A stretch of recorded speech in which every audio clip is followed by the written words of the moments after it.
On va d'abord poursuivre notre réflexion avec vous, au pupitre, Virginie Gautron. Vous êtes maître de conférence en droit pénal et sciences criminelles à la faculté de droit et de sciences politiques de l'Université de Nantes, au laboratoire Droit et Changement Social. Penchons-nous à présent sur les politiques pénales. L'organisation actuelle des réponses judiciaires permet-elle d'atteindre l'objectif de prévention de la récidive ? Très bien. Bien, alors évidemment, la prévention de la récidive constitue une préoccupation naturelle, constante, des magistrats du parquet qui imprègnent l'ensemble de leurs décisions. Mais depuis la fin des années 1990, les politiques pénales, nationales et locales, se sont plus particulièrement concentrées sur les moyens à la fois de systématiser, d'accélérer et de graduer les réponses pénales au fil des réitérations. De ce point de vue, les dispositifs de traitement en temps réel des affaires pénales ont permis de réels gains de productivité et aussi, sur un plan symbolique, de signifier la réactivité immédiate du parquet. Dans l'optique de systématiser ces réponses judiciaires, le recours aux alternatives aux poursuites a permis de réduire drastiquement les classements secs, puisque vous pouvez l'observer sur mon PowerPoint, le taux moyen de réponse pénale s'établissait à plus de 88% en 2010 contre environ 68% en 2000. Toutes juridictions confondues, ces alternatives ont représenté en 2009 37% des affaires poursuivables. Vous observez ça sur la colonne toute juridiction. Et donc, c'est le parquet, environ 4 fois sur 10, qui se charge seul, sans la moindre intervention du siège, d'apporter une première réponse pénale, avec évidemment pour effet escompté l'absence de réitération. Il faut encore ajouter à ces alternatives classiques la composition pénale, et puis au stade des poursuites, l'ordonnance pénale délictuelle, l'OPD, et les comparutions sur reconnaissance préalable de culpabilité, les CRPC. Pour ces 3 dernières procédures, le siège n'intervenant qu'au stade de l'homologation des sanctions requises et vu la rareté des refus, les parquets sanctionnent donc eux-mêmes dans 60 à 70% des cas.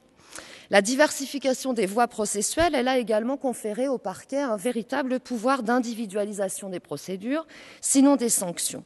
En effet, une dynamique de graduation des réponses oriente les schémas locaux d'orientation entre les rappels à la loi dédiés à des délinquants primaires responsables d'infractions mineures et les audiences de jugement réservées aux faits les plus graves et ou commis par des multirécidivistes. On a aujourd'hui un vaste panel de procédures et de sanctions garantissant des réponses intermédiaires plus ou moins qualitatives. Après un premier rappel à la loi, les infractions de faible gravité sont ainsi fréquemment suivies d'une composition pénale, puis d'une ordonnance pénale délictuelle ou d'une CRPC, et enfin d'une audience classique de jugement. De sorte qu'en réalité, les magistrats du parquet ne se contentent pas de sanctionner les délinquants primaires. En ce qui concerne les contentieux de masse de faible gravité, ce sont bien souvent les premiers à sanctionner une réitération, et même de plus en plus souvent au regard de l'engorgement des juridictions. Toutes les juridictions pratique cette graduation des réponses. Toutefois, une étude quantitative et qualitative que nous terminons avec mes collègues nantais, fondée sur un échantillon d'environ 7500 dossiers délictuels impliquant des majeurs, traités dans 5 juridictions du Grand Ouest qui, sur ce document, sont anonymisés, eh bien, on constate une grande hétérogénéité territoriale des pratiques d'orientation et de sanctions, y compris d'ailleurs au sein d'une même cour d'appel. Alors, l'injonction de réduire le taux de classement sans suite fut partout respectée, mais à des degrés variables. Comme vous pouvez l'observer sur ce diagramme, en rouge, il oscillait en 2009 entre moins de 3% et 17% des affaires poursuivables dans les juridictions de notre étude. La part des compositions pénales en vert et des autres alternatives en jaune varie tout autant.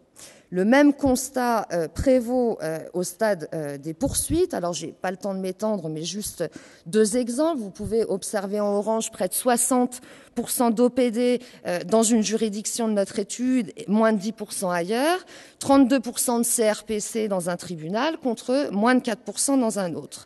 Autre différence, certains parquets excluent ou au contraire privilégient tel ou tel mode de traitement pour tel ou tel type d'infraction, pour des primo-délinquants ou à l'inverse des réitérants. Un exemple concernant la CRPC, cette procédure elle est majoritairement utilisée pour les infractions routières dans 3 de nos juridictions. quasiment pas dans une autre, et une d'entre elles en fait un usage très diversifié.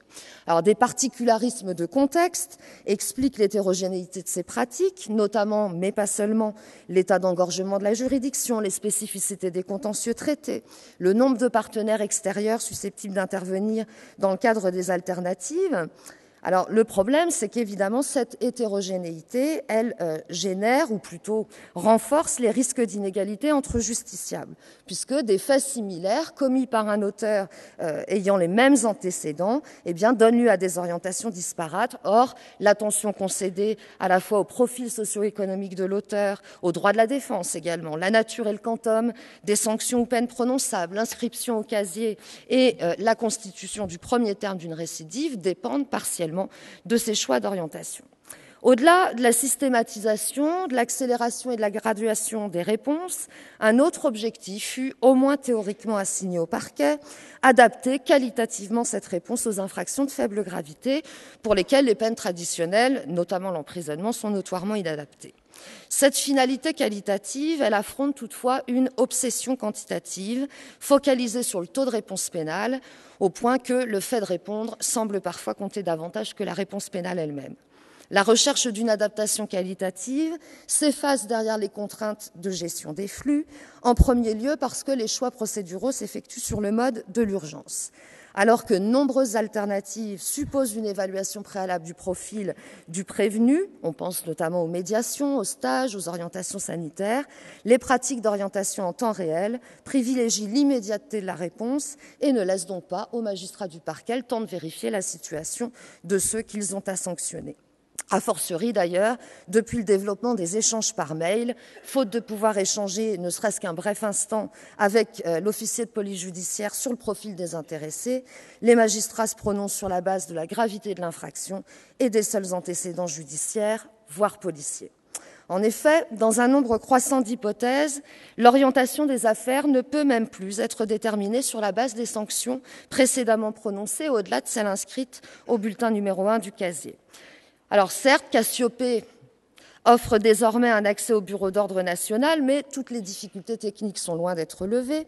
Et puis surtout, cette consultation, elle est impossible dans le cadre des pratiques d'orientation sur instruction ou directive permanente, qui, à l'instar des échanges de mails, visent à désengorger les services de traitement en temps réel.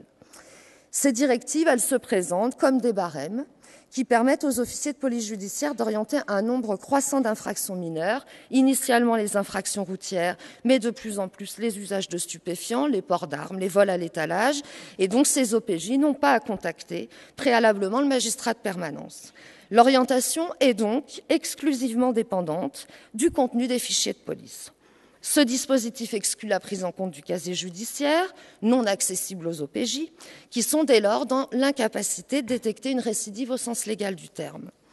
Si le phénomène n'est pas récent, ces pratiques, elles subordonnent plus que jamais l'orientation des affaires aux données contenues dans les fichiers de police, dont la fiabilité, les conditions d'accès à la défense posent question au regard des exigences de la Convention européenne des droits de l'homme. Cette situation est même, et la juriste que je suis pèse ces mots, inacceptable, sinon scandaleuse dans un État de droit. Seuls 28% des fiches du STIC, 38% de celles du Judex contrôlées par la CNIL en 2011 étaient exactes. Alors on nous annonce, on nous dit que le nouveau traitement des antécédents judiciaires, les interconnexions envisagées avec Cassiopée vont permettre de perfectionner ce bien problématique casier parallèle. En réalité, il faudra plusieurs décennies, pour ne pas dire plusieurs siècles, pour épuiser le stock des enregistrements inexacts. À ce stade, les magistrats du parquet devraient donc s'interdire de considérer ces fichiers policiers comme une mémoire fiable des antécédents, a fortiori des réponses pénales et de leur gradation en amont des poursuites. Sous l'effet d'une culture gestionnaire de répression, l'essentiel semble en réalité de gérer des flux et des stocks. L'immédiateté des réponses s'accompagne de leur normalisation. Les magistrats utilisent fréquemment des barèmes de sanctions, indifférents à la personnalité de l'auteur. La recherche d'une adaptation qualitative pâtit également des contraintes budgétaires et logistiques qui pèsent sur les juridictions, notamment l'impossibilité de financer des partenaires extérieurs susceptibles de mettre en œuvre des alternatives aux poursuites. Les rappels à la loi En rouge, dans ce diagramme, parfois sous la forme de simples avertissements par courrier, constitue alors la principale alternative aux poursuites. 46% en moyenne hors composition pénale prononcés à l'encontre de majeurs en 2009 et vous le voyez, plus de 70% dans certaines juridictions. Il en va de même au stade des poursuites, dès lors que les OPD, ces jugements sans audience qui peuvent être notifiés par courrier, représentent dans certaines juridictions près de 60% des poursuites. À l'inverse, les injonctions thérapeutiques sont quasiment inexistantes, en vert, mais on ne le voit pas vraiment sur ce document. Les orientations sanitaires et sociales en bleu clair sont rares, ainsi que les médiations pénales en jaune. Ces dernières ont même diminué de près de 25% durant la dernière décennie, alors même que le passage à l'acte s'inscrit fréquemment dans un contexte relationnel conflictuel. Sauf à dénaturer le terme de prévention, prévenir judiciairement la récidive ne peut se résumer à assurer la célérité et la certitude de la sanction, d'autant que l'ensemble des professionnels et des recherches soulignent le poids des problématiques addictives et de marginalisation socio-économique dans le processus de construction des carrières délinquantes. Le parquet, acteur désormais majeur d'une individualisation qui est aussi processuelle, devrait dès lors disposer d'informations plus conséquentes sur la personnalité de l'auteur, si besoin de rapports présententiels, de façon à ce qu'il puisse ajuster au mieux la réponse pénale.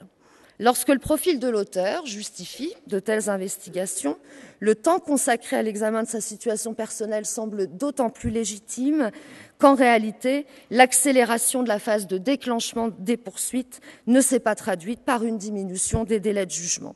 Donc, consacrer du temps à ces enquêtes n'est absolument pas chronophage. La rareté des enquêtes sociales en matière délictuelle, moins de 3% des affaires dans notre échantillon, le plus souvent d'ailleurs composé d'informations succinctes recueillies sur un mode purement déclaratif, pèse d'un poids particulier lors de la détermination de la peine. Elle explique au moins partiellement le faible recours aux peines alternatives à l'emprisonnement et aux aménagements ab initio, faute d'éléments suffisants pour confirmer l'intérêt ou la faisabilité de telles mesures, les magistrats des juridictions de jugement préfèrent confier le choix d'un aménagement au service de l'application des peines, engorgeant ceux-ci davantage qu'ils ne le sont déjà et repoussant l'individualisation de la peine au stade post-sententiel. Cette stratégie gestionnaire, à moindre coût, occulte ses effets pervers.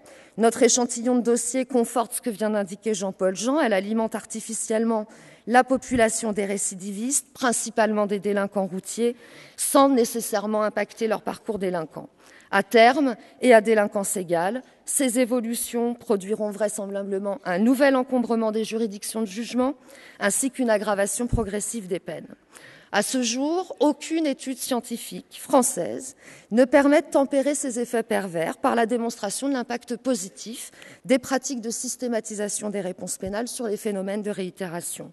De nombreux petits délits étant déjà traités sur un mode quasi administratif et au regard de l'engorgement des services de traitement en temps réel des juridictions de jugement, sans doute serait-il opportun d'envisager, du moins pour certaines infractions de masse, de faible gravité et sans victime identifiable, un processus de contraventionnalisation, voire une redéfinition de la sphère d'appréhension du droit pénal.